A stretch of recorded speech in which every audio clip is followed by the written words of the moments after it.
One of the things that has been raised by the panel and by Anne in passing is the efficiency of the system, and sometimes, you know, what might be perceived as a deliberate inefficiency in terms of rolling from one fund to another. But one of the things that was raised at a function we had the other night was the question of excess contributions and the manner in which you can be severely punished if you breach the excess contributions caps. And it seems to me there's a lot of debate still in the industry about whether the system dealing with excess contributions is actually far too draconian and doesn't take account of the fact that most people, you know, err simply by mistake rather than by intention.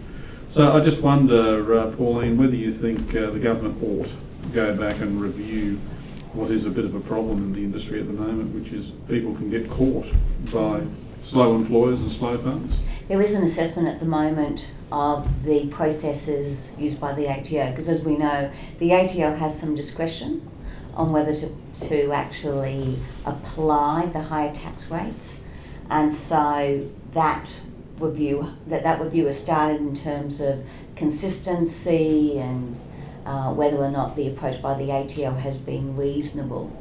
It's a very difficult issue because you've got that tension between inadvertent, particularly with some members of pooled vehicles, but you've also got, yes, inadvertent, but you should have known with some people as well. I mean, my understanding is by far the greatest breach of this area is with self-managed fund members.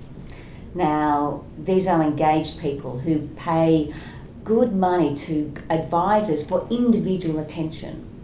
So I would want to make sure, as part of the consumer protection of the people in self-managed funds, that their advisors are being held to account, because I think that is often something that is missed in this debate. Russell? Yeah, I think Pauline's quite correct. It's a confusing and complex area at the best of times, and for us experts in the industry find it complex, so the average consumer must find it a nightmare. And yes, advisors have a duty to their members to make sure they fully understand and to avoid those sort of problems. And to be fair, most of the large funds that would be in Pauline's constituency, the big corporate, public sector, industry, retail funds, do put a lot of effort in this area to make sure members are fully informed. Letters go out, and I've noticed now the ATO will send letters out when you've reached your concessional contribution limit, or what they think they assume is your concessional contribution limit. But it is a complex area, and I'm sure many people inadvertently over-contribute. Mm-hmm.